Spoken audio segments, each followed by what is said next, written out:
જેને તદિયાસ્તુ નિજાચાર્ય ચરણે પરાયણા, જેને મહાપ્રભુજીના ચરણારવિંદમાં અનન્ય આશ્રય હોય, શ્રી વલ્લભના ચરણોમાં દ્રઢતા જેને હોય એ ભગવતી છે. પુષ્ટિ માર્ગીય ભક્તનું પહેલું લક્ષણ એ છે, તમે નાથ દ્વારા ગમે તેટલી વાર પૂનમ ભરી આવો, પણ વલ્લભના ચરણોમાં અનુરાગ નથી તો શ્રીજી દ્રષ્ટિ પણ આપતા નથી. અને એટલા માટે જેના મુખમાં શ્રી વલ્લભનું નામ હોય એના પર જ શ્રીજી દ્રષ્ટિ કરે છે.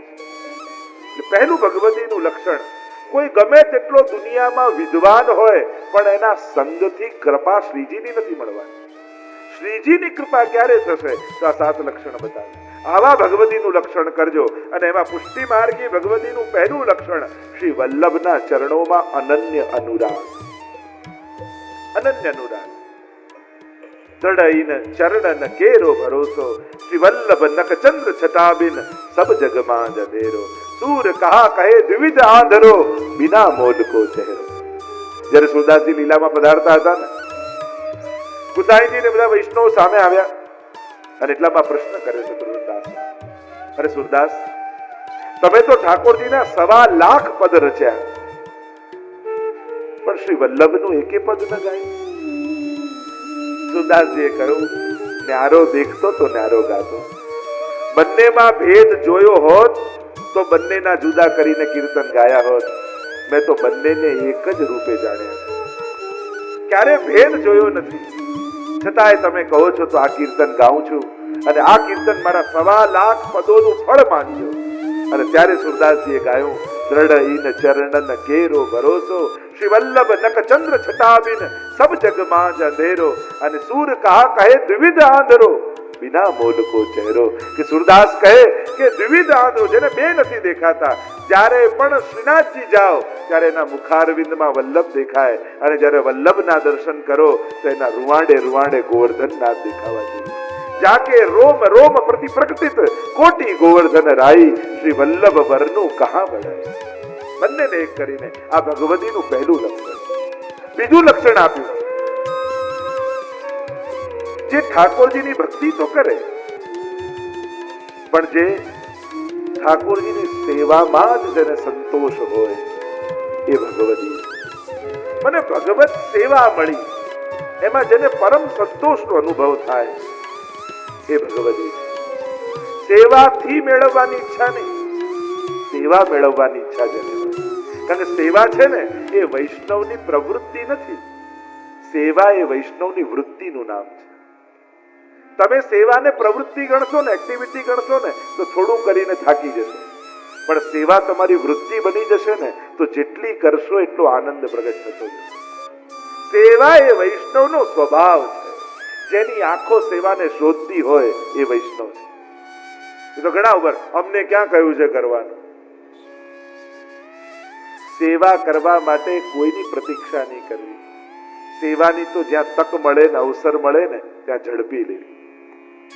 જ્યાં અવસર મળે, વૈષ્ણવની આંખો સેવાને શોધતી હોય છે. તો જે સેવામાં જ સંતુષ્ટ હોય એ ભગવતી છે. ત્રીજું લક્ષણ કયું, જે અનન્ય ભક્તિ કરનારો હોય એ ભગવતી છે. અનન્યતા એ ભક્તિનું લક્ષણ છે. ભાવ છે પણ એ વિખરાયેલો ન હોવો જોઈએ, અનન્યતા લક્ષણ છે. અને અનન્યતા એવી કે જ્યાં સ્વરૂપ નિષ્ઠા હોય. ઘણી વાર અનન્યતા બીજું બધું તો ઠીક છે, પણ સેવામાં પણ ઘણી એમ વાર થાય, ચલો ચિત્રજી તો પધરાવ્યા, પણ પાછું પેલાને ત્યાં લાલન કેવા સરસ બિરાજે, ચાલો આપણે લાલન પધરાવીએ, એટલે લાલન પધરાવે. લો પેલા ત્યાં તો ગિરિરાજજી બિરાજે છે, એટલે પાછા ક્યાંકથી ગોતીને ગિરિરાજજી લઈ આવે. ઓ પેલા ત્યાં તો યમુનાજીનું સ્વરૂપ, એટલે પાછા ગોતીને યમુનાજી લાવે. ઓ પેલા ત્યાં તો મહાપ્રભુજીનું સ્વરૂપ, એટલે પાછા શોધીને મહાપ્રભુજી પધરાવે. ભાઈ કહો જે મંદિર બહુ નાનું પડે છે, કઈ થતું નથી, તો નાનું જ પડે. ભક્તિનો વિસ્તાર નહીં વધારો, ભક્તિનું ઊંડાણ વધારો. ભક્તિનું ઊંડાણ વધવું જોઈએ.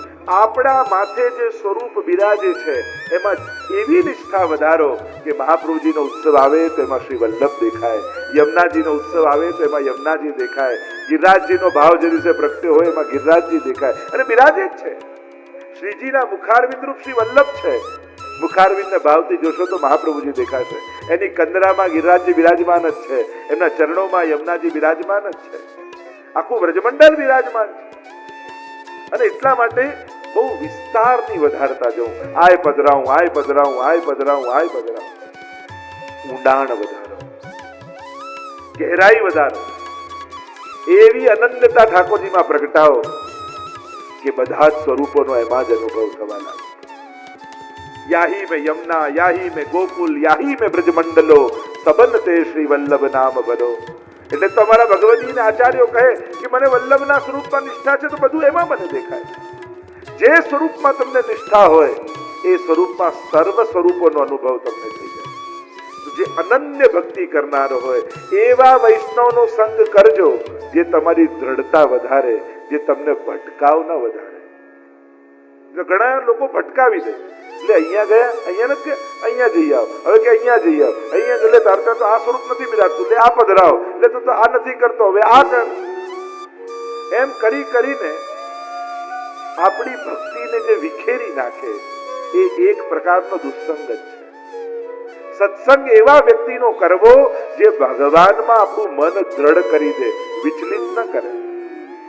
ઘણા આવીને સત્સંગ નિમિત્તે આવીને પણ મન વિચલિત કરી જાય. એટલે તો ઠાકોરજીની કરો છો પણ ત્યાં તમે કંકુ ચડાવવા નથી જતા, ત્યાં આ ચડાવવા નથી જતા, એટલે તમારે ત્યાં આવું થાય. અને ખરાબ સંજોગો ચાલતા હોય એટલે માણસ બધું કરવા તૈયાર થઈ જાય અને આમ કરીને મન ચકડોળે ચડવા લાગે. આ નથી કરતા એટલે આમ થયું, પેલું નથી કરતા એટલે આમ થયું, એ જગ્યાએ નથી જતા પગે લાગવા એટલે આમ થયું. આમ કરી કરી તમને જે ભટકાવી દે એ એક પ્રકારનો દુસ્સંગ છે. એવા વ્યક્તિનો સંગ કરજો જે નિષ્ઠા વધારે. જેના ઠાકોરજી છે ને બધું સારું થશે. પ્રભુ પર શ્રદ્ધા રાખ, ઠાકોરજી બધું ભલું કરશે. આમ કરીને પ્રભુના ચરણોમાં જે અનુરાગ જગાડે, અનન્યતા જગાડે એવા વૈષ્ણવનો જીવનમાં સંગ રાખે.